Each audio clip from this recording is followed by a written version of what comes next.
Black Library properties, that's Fantasy and Horus Heresy and 40k. And I guess my most recent books have been Scars for the Horus Heresy series and The Fall of Altdorf, which was written for the End Times Fantasy series. So let me, I've got 17 questions, so I'll read out the questions. Number one is, writing for Black Library, what was your first work and how did you start working with them at all? The first book I wrote for Black Library was called Masters of Magic, and it was a long time ago.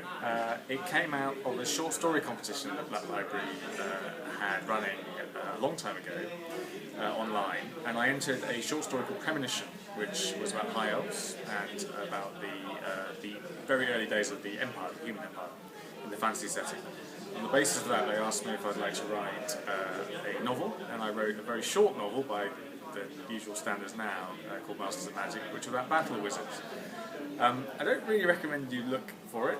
It's a very early book. It's both my first attempt to write a book and my first attempt to write Warhammer, so it's lots of things that I would go back and change if I was doing it again. But then I wrote a couple more, and then the first book I really think of as the one where I was beginning to understand Warhammer a bit, hopefully, was a book called Iron Company, which was a book about engineers, which is also set in the old world, in the Empire. So those are my first books. Second question is, what is easier to write? Warhammer, Fantasy Battle, Warhammer 40k or Horus Heresy? I would say, for me, personally, the fantasy I find slightly easier to write than both the other settings. Partly because there's more of the real world in Warhammer Fantasy, more of the historical real world, than there is in 40k, which is a completely sort of futuristic world where it has very detailed and complicated conventions of its own. I think it took me longer to understand those. And I think I'm probably... I think I like the historical aspects of the fantasy books, so writing books like The Fall of Altdorf, as much as time allows, you try and get some sense of the real historical background, and as a result I think it is slightly easier to write. They've all got their charms. I'm glad I'm doing all three, because sometimes after writing, say, Space Wolves, it's nice to have a break and do something else, like fantasy, and then go back and something like White Scars, so I'm very lucky that I have the chance to mix them up. But certainly fantasy I find the most easy, I'd say. Question 3. Scars. You are generally famous now, mainly due to that awesome novel. Thank you very much. The question is, how did you plan it? And what have you found in inspiration and how is it written? Good questions. Let me answer them in turn. How did it begin? I was asked by Black Library if I could produce a serial of 12 episodes. The main reason for that was, as you probably know, every year Black Library produce, I think it's 3 heresy novels. Maybe 4 at the moment, but certainly there's a limited number of novels. And I was very keen to write for the Heresy, and I think I've done some short stories, and there really wasn't room to write an extra novel on top of what was already planned. But they came up with the cunning plan that maybe we could write some serials, which would then, once they were all out, and they'd come out as short stories, audios, we could put them together as a novel. And so that's how it came about, and I wrote it at the end of the year, coming up to Christmas. And then in the following year, once they'd all been out on the website, they were put together as a book, and it came out as a hardback. So that's how it began. How I planned it. Well, it was great actually. I really enjoyed it. The White Scars, as I said at the end of the book, the collector's edition, hadn't been written about before, so there was lots of work that I did to try and make them as interesting a legion as I could. I thought it was a real opportunity to do something different with the White Scars who hadn't had very much attention. And so we took the original idea that the White Scars were based on Mongol or Asiatic or Far Eastern warrior types, like lots of bits of 40k, and used that as a starting point, and then tried to think about how would that work in the galaxy of the Heresy. What kinds of attitudes would they have towards things like Psykers, towards the other legions, towards the rebellion itself, towards Horus. And so I did quite a long document where I wrote down what my thoughts were about how they might be, and so we talked about that for quite a long time. And then as a result of that, I thought a really interesting story would be to show a loyalist legion that almost wasn't. Now, I realise that's a bit of a spoiler, but I think the Scars have been out for a while now. Quite for a while. The story really is, you can see on the cover it says a legion divided. Really, the impetus of the White Scars, who we know stay loyal because they're a loyalist legion. A lot of the book is about their struggle, which way they're going to go and the reasons why they made the decisions they do. So that's really the background of the White Scars. In terms of what I found as an inspiration, well, I did read a lot of Mongol history. But I didn't want to make them just cartoon Mongols. I hope that we got the balance right. They're clearly inspired by Mongol horsemen, the ideas of speed and the ideas of heavy movement and the ideas of restlessness, which we wanted. But I hope they have their own sort of 40k heresy flavour, which is their own thing. And also we drew in some ideas from more generic kind of Asiatic warrior traditions. For example, they play a game called Go, which is a Japanese game, rather than regicide, to give them the sense that they are other. They are the other to the mainstream Imperium. And so, like lots of Warhammer, we took lots of little inspirations from all over the place. And I don't think anyone would ever pretend the White Scars are completely unique, but they're like a pastiche, they're like a collection of all those ideas. And hopefully they come out as something that's quite interesting as a result of it. It's the best battle between Primarchs to date. Wow. What was your Really is. It's like strength versus dexterity, yes. or dexterity versus some indomitable will. Well, it's interesting. That's like what I was going to say really in the answer.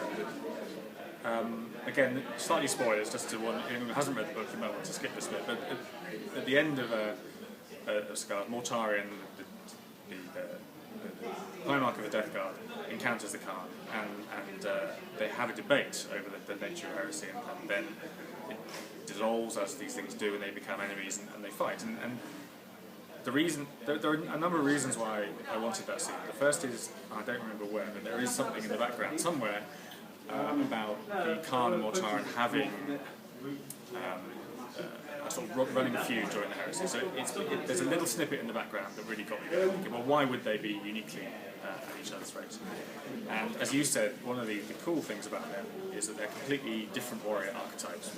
The idea of the Khan is the restless, flighty swordsman who's extremely dexterous and very cunning, enormous speed and precision and artistry. And Mortarion is almost invincible. He has the incredible strength and endurance and ability to withstand pain and punishment. And putting the two together I thought would be really interesting. And there was a line in the duel where the Khan, I think, realises that if they'd been on the same side, that combination would be almost unbeatable. And isn't it a shame that they ended up with different ideologies? And so that was really the thinking behind Mortarion and the Khan, why they ended up meeting. Alaxes. When and in what format will we have an Alpha Legion point of view? That's all top secret, I'm afraid. What I can tell you is that the bit following the Space Wolves, in particular at the end of Scars, where we leave them, I have written a piece that follows them on what happens next. And it does involve the Alpha Legion, but I'm not going to say anything else because I give too much away. But it does exist, and I believe some point next year it will be released. Question 6, have you read Gothic War by Gordon Rennie? Is that the case? Can we expect that kind of epicness in Alaxes? I haven't. I'd like to. I'm aware it's very good. I think, it's always interesting what people expect and want from books, and obviously as an author you get a broad sense of what the fan base wants, and also what you want to write about. I think the only thing I'll say is that the Alaxes is a naval encounter. So it takes place, the two other fleets are involved. I'm quite keen as a writer. For me, the real core story of the heresy is the Primarchs and their interactions as individuals. So I always try and make that the principal focus of the books. And so I think it all depends on how much of spaceships you want. So we'll see. When it's out, people will obviously say what they think, and whether they have enough spaceships and classes and that kind of thing. So I don't want to promise too much and mislead people. I think hopefully it's character driven, but of course it is taking place in the Void. It's an element of Void War, so we'll see what people think. Question 7. You are now writing Mortarion and Death Guard. I mean the Demonology e-shorts. Well, Demonology was a sort of short story that I hoped would bridge the time between Scars and Vengeful Spirit. And again, without trying to give too many spoilers away, Vengeful Spirit takes place quite a long time after Scars in the continuity. A few years have passed. So I thought it would be interesting to look at how Mortarion was changing between those two encounters in fiction. I don't have any plans currently to write a Death Guard novel or to do much more with Death Guard, but I wouldn't say no if the opportunity arose. I missed one. Fall of Altdorf. How did you get to write it? What awaits us next? Fall of Altdorf, I was asked to write it when the studio was drawing up what's become the End Times books. And when they were producing those, we had several meetings and thought about writing novels that would go alongside them. And so there was Josh Reynolds wrote the first of them, dealing with the gash, which is obviously one of the big ticket items. And because I'd written some books called Swords of the Emperor, I think I was quite keen to do something on the Empire. And The Fall of Altdorf, for those who don't know, is a sequence of events that comes out of the first of the End Times books and then goes into the second, and it's mostly to do with the second, which is called Glockin, and covers the defence of Altdorf by Kurt Helgoland and other imperial characters. What awaits us next? Well, again, you know what I'm going to say here. I can't tell you. A tease, a little tease, What a I hint. will tell you, and I think I can say this, is that when I found out what the plans are, and these aren't my plans, I should say, they're plans of the company. I was, what's the best way to say this? I wasn't, nobody's going to die wondering about what happens to the old one. It's really going to be quite epic.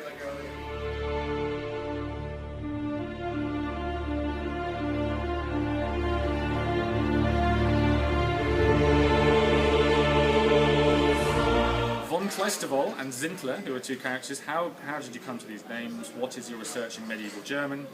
And the same goes for the Glockin brothers. Well, the Glockin brothers weren't my names, they were taken from the book, and my memory as a Zintler also came from the book. And Von Kleistevol is the only one of those that I named. I'll be honest, I don't spend too much time on the names, because Warhammer's always been about taking the flavour of certain historical periods. It's not proper historical military writing. I was very keen that it shouldn't be too heavy, there shouldn't be lots of detail. That if you delve into the names, really they sound like something from the period, and that's all I really want to do with it. But hopefully we get some flavour in the fighting of some of the tactics that early modern armies would have used, like pikemen and the musketeers and those kind of things. But it's all very light. It's meant to be a fantasy book. It's quite steeped in Warhammer fantasy rather than the real world. So really, I took most of my cues from the books that had already been published by the studio, just added a few bits in. Number 10, when can we expect the prequel to Battle of the Fang to be released? That will be, I believe, next year. I don't know exactly when, probably quite... Actually, I don't know, maybe middle of next year, but I'm not sure. Actually, a continuation to that question, what exactly would be that story about? Okay, well I think I can say something there. One of the things I was always slightly unhappy about Battle of the Fang was the Space Wolf's decision to leave Fenris so unguarded. And I didn't really have time in the novel to explain why they thought that was such a good idea, really go into the motivation behind that. So what we'll see in the prequel, among other things, is really an explanation for why the Space Wolves were so sure that was the right thing to do. So we'll look into some of their psychology and how the hunt for Magnus, which had been going on for years before that event, affected them, and why it really got under their skin so much. Any more hints about Lemon Roos? Or where he is. He's somewhere in Nottingham. You see him in pubs sometimes. 11. Parting of the Ways, which is an audio drama, was an epic. The speech indeed delivered. Can we expect to find Leman Russ? Well, no. The thing to always remember is that Warhammer 40k is a setting rather than a story, unlike the Heresy. Leman Russ, wherever he is, whether he's alive or dead, or in the warp or in the real universe, we'd only ever find out about that if we got right to the end of the story, and we'll never will. So I think we can leave teasing clues, we can have an idea about where he might be, but that's the most we'll ever find out about him. I know where he is.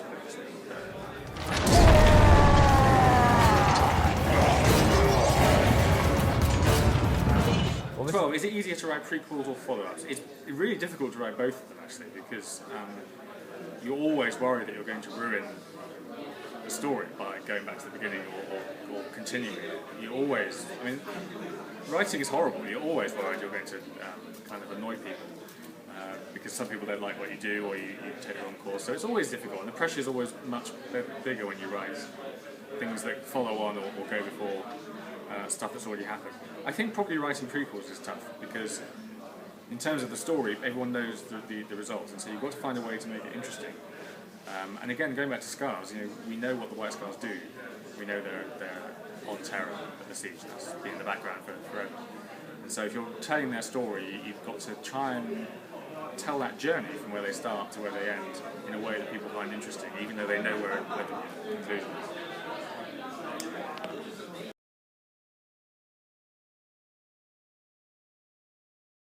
Books and the bigger 40k books are like big epic movies, and I think that trying to get the feel of movies is quite important. So I listen to things like Hans Zimmer, who wrote all the music for the Batman films, things like that. Inception. That kind of thing, yeah. Inception's on my playlist. Also, there's a guy that's called Two Steps from Hell, who John French put me in touch with. I do listen to those kind of things as well. Those kind of really sort of moody fantasy pieces. I listen to some classical music as well. So it's mostly the big scores, big orchestral scores, to try and get that sense of epicness which you want from Warhammer. 14. What is your hobby? Well, my hobby, as far as Warhammer goes, is really reading and the artwork as well. I read a lot about library, obviously, I did before it started. I don't really play the game. I'm one of the authors who doesn't really understand the board game. And I'm always conscious that's a bit of a disadvantage. But frankly, I wouldn't have the time or the money, so I wouldn't be able to do it. But obviously, we keep in touch with the hobby. One of the things that we're very privileged, particularly with something like The Fall of Outdoor, for example, is I was shown some of the miniatures and some of the setting. And a lot of the people who do understand the tabletop game are very kind and explain how it works. And we do try and make sure they marry up to some degree. One thing I will say, again, in my defence as a non-hobbyist, is that sometimes not being part of the hobby can be an advantage, I think, because you're not tempted to write the books like battle reports, because that's not something that I would be doing anyway. So we always treat them as fiction, as epic fantasy fiction, and hopefully at least some people like that side.